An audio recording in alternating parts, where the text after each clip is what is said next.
전능하사 천지를 만드신 하나님 아버지를 내가 믿사오며 그 외아들 우리 주 예수 그리스도를 믿사오니 이는 성령으로 잉태하사 동정녀 마리아에게 나시고 본디오 빌라도에게 고난을 받으사 십자가에 못 박혀 죽으시고 장사한 지 사흘 만에 죽은 자 가운데서 다시 살아나시며 하늘에 오르사 전능하신 하나님 우편에 앉아 계시다가 저리로서 산자와 죽은 자를 심판하러 오시리라.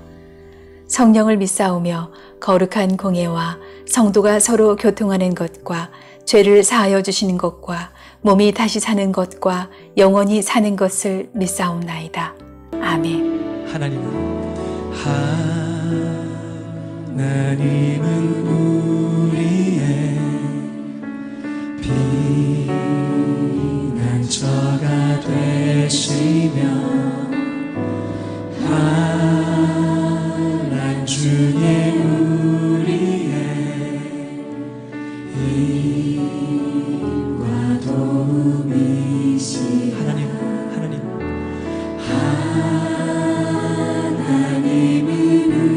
우리의 피난처가 되시며 환난 중에 우리의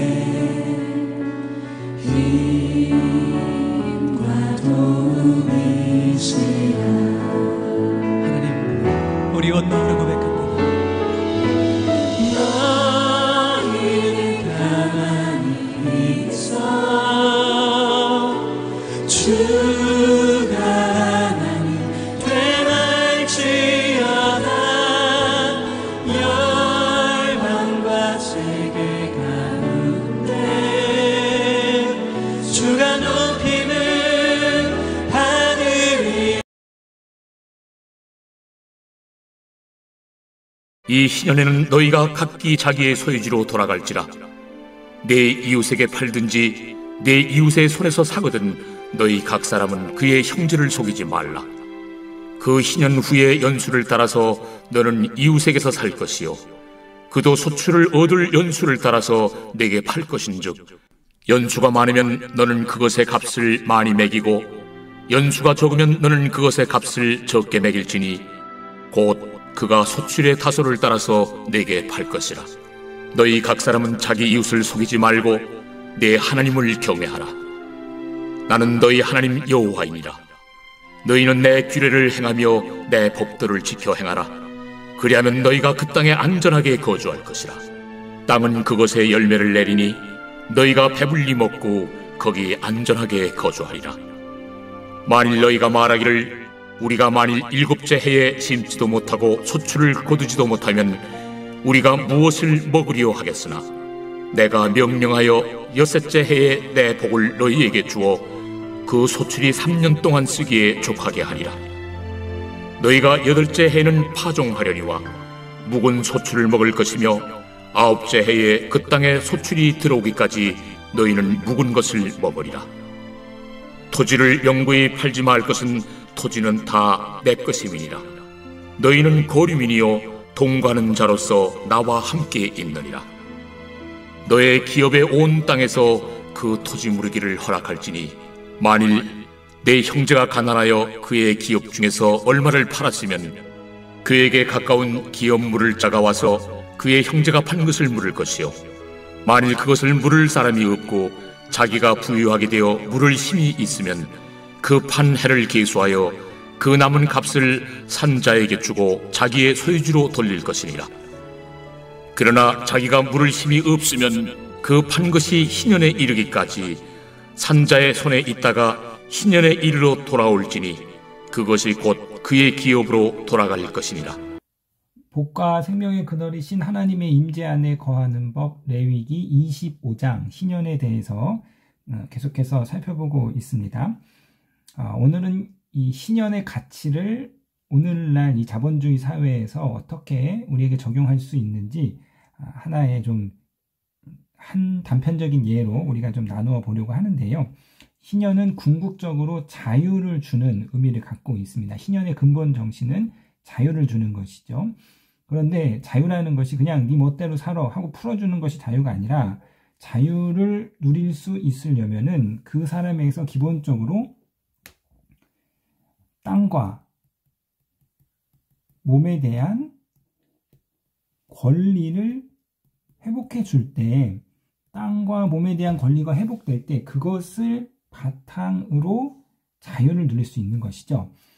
땅과 몸의 권리, 각 개인의 권리를 회복시켜주는 근본적인 근거는 땅과 몸의 주인은 하나님이시다. 가나안 땅은 하나님이고 이스라엘 모든 백성은 하나님의 종이기 때문에 하나님은 가나안 이스라엘 백성에게 기업과 그 사람이 몸을 노예가 되지 않고 몸을 가질 수 있는 그러한 이제 인권, 천부적인 인권을 주어졌습니다. 그래서 결국 우리가 지난 시간에 살펴보았지만 이 신년의 제도를 통해서 해결하고자 했던 것이 바로 가난입니다. 그 사회 안에 있는 가난을 어떻게 해결할 것인가, 그 한 방법으로서 신년의 제도를 우리가 볼 수 있는 거죠. 그래서 이 신년을 통해서, 신년이라는 제도를 통해서 그 부의 양극화, 즉 신년을 통해서 50년마다 그 기업이 원래 주인에게 되돌아가기 때문에 신년을 통해서 대지주, 즉 토지의 독점을 막습니다. 한 사람이 많은 토지를 독점할 수 없게끔 만드는 것이 바로 이 신년의 제도이고, 이 토지의 독점을 통해서 결국은 부의 양극화가 더 극심화된다 볼 수 있고요. 또 신년의 제도는 가난의 대물림을 방지해 주는 거죠. 아버지는 소작농이었다 할지라도 아들은 자기 땅을 가지고 살 수 있는 것. 또 노예의 신분이 세습되지 않는 거죠. 아버지는 노예였다 할지라도 그 자녀는 신년이 되면 해결 자유인으로 다시 살 수 있는 것이 신년입니다. 그렇기 때문에 이 신년이 가난의 문제를 해결해 주는 제도이기 때문에 이 신년을 경제적인 관점으로 우리가 좀 해석해 볼 수 있는데요.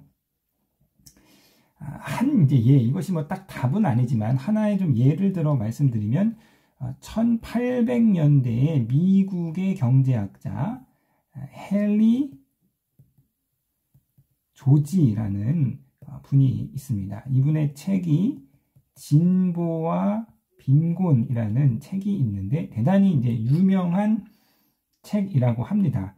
19세기에 뭐 성경 다음으로 많이 읽었을 정도로 그렇게 서구 사회 또 경제에 관련돼서는 굉장히 유명한 책인데, 이 헨리 조지라는 경제학자는 이제 기독교인으로서 기독교 신앙을 바탕으로 갖고 있는 분이시죠. 자, 그래서 이분의 이제 주장을 우리가 조금 살펴보려고 하는데, 이 헨리 조지의 이러한 경제적인 주장을 바탕으로 이제 그 예수원의 대천덕 신부가 그런 토지 제도에 대한 것을 이제 주장한 것으로 잘 알려져 있지요. 그래서 그 자본주의 사회에서 이제 그 생산을 하는 것은 노동, 자본, 그리고 토지입니다. 그래서 이 헨리 조지는 노동과 자본을 하나로 묶고 토지를 이제 하나의 이런 대척점으로 보았습니다. 그래서 노동과 자본에서 우리가 이제 그 신년에서 땅과 몸의 권리, 땅과 몸의 자유잖아요. 그래서 몸의 자유라는 것은 곧 노동과 연결되는 것이고, 땅은 토지와 연결되는 것으로 볼 수 있습니다. 그래서 이 헨리 조지는 노동과 자본을 통해서 얻은 그런 수익은, 그런 소득은 이것은 사유재산이 될 수 있다, 인정했습니다. 충분히 그렇게 이제 사유재산을 부정한 것이 아니라 내가 노동으로 열심히 해서 번 거, 그건 이제 자기가 그만큼 누리고 가질 수 있는 것이죠. 반면 토지에 대한 수익에 대해서는 이것은 사유재산으로 인정할 수 없다. 토지란 무엇이냐? 공공재라는 거죠. 우리가 공기, 산, 바다 이런 것이 어떤 한 사람의 개인의 소유가 아니라 그것이 모두가 함께 누리는 공공재이듯이 이 땅이라는 것도 만들어내는 것이 아니라 그냥 주어진 것이기 때문에 이 토지도 사유재산으로 봐서는 안 되고 공공재로 보아야 한다. 그래서 이 경제학자는 자, 결국 돈은 누가 버는가? 자, 사장이 번다. 사장이 버는 것도 아니고 자본이 버는 것도 아니고 직원, 노동자가 돈을 버는 것도 아니고 결국 돈은 다 누가 버냐? 지주가 벌더라. 땅 주인이 벌더라. 땅을 가진 사람이 궁극적으로 큰 수익을 얻게 되는 거죠. 그래서 하루에 18시간씩 고된 노동을 하는 치킨집 사장보다 그 건물의 건물주가 더 많은 소득을 얻게 되는 것입니다.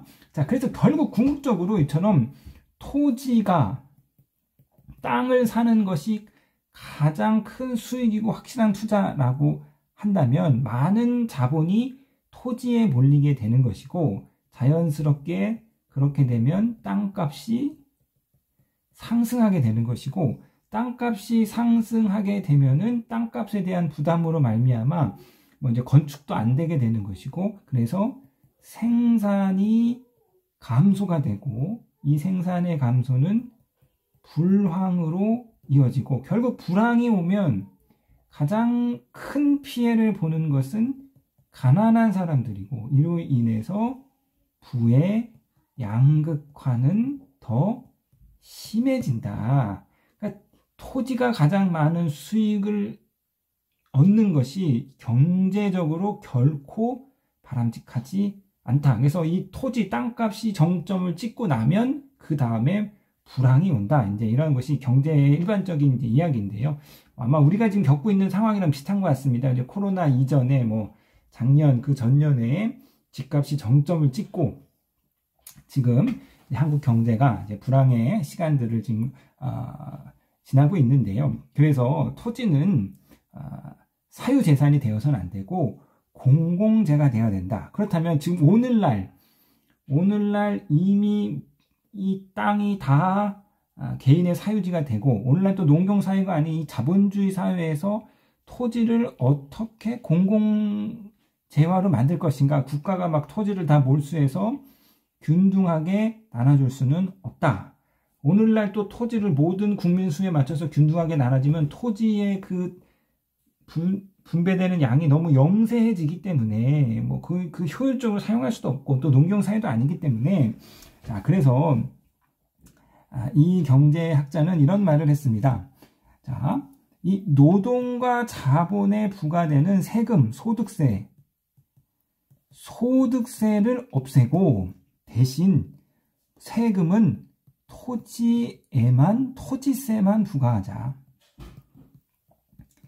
토지세만 받아도 토지에 대한 세금, 토지로 인해서 땅으로 얻는 그 수익, 불로소득만 대한 세금만 받아도 국가가 충분히 운영된다. 여기서 충분히 세금을 거두면 소득세 이런 건 안 거도 된다니까. 부자든 가난한 사람이든 자기가 노동을 해서 번 돈에 대해서는 열심히 노동을 해서 번 돈에 대해서는 세금을 부과하지 말고 대신 불로소득인 땅에 대해서는 철저하게 세금을 부과하자는 것이죠. 그렇게 되면 땅이 나에게 소득을 주지 못한다. 내가 땅으로 돈을 벌어도 다 세금으로 다 나간다. 그렇게 되면 당연히 땅값은 오르지 않게 되는 것이고 그래서 이제 경제가 선순환을 하게 된다. 이렇게 말하고 있습니다. 땅에 대한 세금이 중요하다. 그래서 우리나라는 이제 소득세, 가장 높은 소득세율의 세율 비율이 한 38% 정도 된다고 합니다. 물론 여러 가지 공제가 있지만 그러나 가장 높은 세율에 비하면 38%인데요. 우리나라 그 종부세, 종합부동산세, 종부세가 있는데요. 종부세 세율이 1.2%에서 한 6% 정도 사이에 있습니다. 그러니까 소득세에 비해서 토지에 부과되는 세율이 굉장히 지금 낮은 편이죠. 물론 이제 이 종부세 말고 재산세라 해서 거기에서 이미 토지에 대한 세금이 부과되지만 그건 이제 굉장히 미미한 것이고 그래서 오늘날 그 한국 사회의 양극화 문제를 해결하기 위해서는 이 소득에 대한 세금이 아니라 토지, 불로소득으로 얻는 토지에서 얻는 세금을 더 부과해야 한다. 이렇게 함으로써 토지가 개인의 사유화되는 것이 아니라 토지가 개인의 자산을 증식시켜주는 수단이 되는 것이 아니라 토지가 많은 수익을 내므로써 한 사람의 자본 많은 사람 한 사람이 가진 사람에 의해서 토지가 독점되어서 투기의 대상이 되어서 땅값이 왜곡되지 않고 토지가 공공의 자산으로서 사용될 수 있다. 그러니까 어찌 됐든 이것은 이제 하나의 예인 것이고 어쨌든 이 토지의 땅의 공공성을 회복하는 것, 땅으로 인해서 부의 양극화가 심화되는 것을 방지하는 것, 이것이 이제 신현의 한 정신으로 볼 수 있습니다. 자, 땅에 대해서 우리가 살펴보았다면요. 그냥 이 몸에 대한 자유인데, 이 몸은 우리가 이제 노동으로 볼 수 있습니다. 노동이죠. 노동을 통해서 받는 임금. 이것은 이제 우리나라에서는 이제 그 최저임금이라고 하잖아요. 최저임금. 한 10,000원이 좀 안 되죠. 그러니까 어떤 사람이든, 어떤 노동자든 1시간을 일하면 최소한 10,000원 정도의 그 임금이 보장돼야 된다. 자, 그런데 이 노동에 따른 임금의 편차가 너무 큰 거죠. 아르바이트 1시간 하면 10,000원인데, 소위 말하는 전문직, 뭐 의사라든가 변호사들의 1시간에 대한 그 수익률은 뭐 굉장히 큰 이제 차이가 있습니다. 이 핀란드에 관한 책을 제가 읽었는데, 이제 복지국가잖아요. 뭐 그 책 내용이 이렇습니다. 자, 청소부로 1시간을 일하나. 이 글쓴이가 의사인데요. 자기가 1시간을 일하나, 자기 사무실을 청소해주는 청소부가 1시간을 일하나, 그 임금의 격차가 우리나라처럼 드라마틱하지 않다, 크지 않다 이거예요. 그러니까 의사가 되나 내가 청소부로 일하나 뭐 그냥 수입이 그렇게 차이 나지 않고, 또 의사가 수입을 많이 번다 해도 세금을 또 많이 내니까 결국은 뭐 큰 차이가 없다라는 거예요. 큰 뭐 삶의 어떤 질의 차이가 없는 거예요. 그렇기 때문에 굳이 우리나라처럼 막 목숨 걸고 다 의사를 할 필요가 없는 거죠. 그러니까 내가 하고 싶은 일을 하면 되는 거죠. 어떤 직업을 가져도 그 임금에 대한, 그 노동에 대한 임금의 가치가 보장이 되니까 내가 좋아하는 거를 하면 되는 거예요. 굳이 뭐 의사 이런 거 할 필요 없이 뭐 돈 들어가고 뭐 공부 어렵게 뭐 그거 되지도 않는 머리로 할 필요 없잖아요. 그냥 자기가 좋아하는 것, 자기가 할 수 있는 노동을 그 성실하게 60세 정년까지 성실하게 하면 이제 국가가 그 이유에 대해서 충분히 이제 보장을 해주는 것이 바로 이제 핀란드와 같은 이제 복지 사회에 갖고 있는 그런 모습이죠. 그래서 우리나라도 이제 최저임금을 이제 이렇게 좀 올리려고 이제 했었는데, 이제 문제는 이렇게 되니까, 노동이 이렇게 되니까 가장 반대가 있는 것은 자본에서 반대를 한 거죠. 예를 들면 치킨집 사장님인데 최저임금 이렇게 올려면 알바생 다 주면 우리가 남는 게 없다. 이제 노동과 자본 사이의 갈등이 됐는데요. 이 헨리 조지는요, 노동과 자본은 한 팀이다. 이 둘이 싸울 필요가 없다라는 거예요. 둘이 너 얼마 주냐 이런 걸로 싸우는 게 아니라, 너네 둘이 막 노동조합 만들고 막 자본하고 싸우고 이런 거에 대해서 헨리 조지는 굉장히 부정적으로 봤습니다. 너네 둘이 싸울 게 아니라 너네 둘이는 한 팀이고, 너네 둘이 누구랑 싸워야 되는? 지주랑 싸워라, 땅 주인이랑 싸워라. 그래서 땅에 대한 비용, 임대 비용을 낮춰야죠. 낮춰서 노동과 자본이 더 큰 파이를 가져가면 둘이 이제 잘 나누면 되는 것이다. 이렇게 얘기했는데, 이분은 이제 굉장히 이제 그 1800년대 경제학자입니다. 굉장히 이제 오늘날 현실과는 많이 안 맞는 내용일 수도 있지요. 자, 어찌됐든 이 노동에 대한 가치, 어떠한 노동을 하든 그 노동에 대한 충분한 가치가 보장되는 것, 노동의 그 임금의 격차가 벌어져서 그것이 양극화 부의 격차로 벌어지지 않도록 그것을 조정해주고 보정해주는 것, 내 몸의 노동의 가치가 보존되는 것, 이것이 이제 신현의 정신이라고 할 수 있습니다. 그러니까 땅의 공공성이 보장이 되고 내 노동의 가치가 충분히 보장이 된다면 그 사람은 자유롭게 살 수 있습니다. 자유한 삶을 살 수 있는 것이죠. 그러니까 이 신현의 가치를 우리의 삶 가운데서 우리가 어떻게 구현해 나갈 것인가, 또 저와 여러분의 하루하루 삶 가운데 어떻게 구체적으로 실천해 나갈 것인가를 생각해 보시는 저와 여러분이 되시기를 주님의 이름으로 부탁드리겠습니다.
하늘에 계신 우리 아버지여, 이름이 거룩히 여김을 받으시오며 나라에 임하옵시며 뜻이 하늘에서 이룬 것 같이 땅에서도 이루어지이다. 오늘날 우리에게 일용할 양식을 주옵시고 우리가 우리에게 죄 지은 자를 사하여 준 것 같이 우리 죄를 사하여 주옵시고 우리를 시험에 들게 하지 마옵시고 다만 악에서 구하옵소서. 대개 나라와 권세와 영광이 아버지께 영원히 있사옵나이다. 아멘.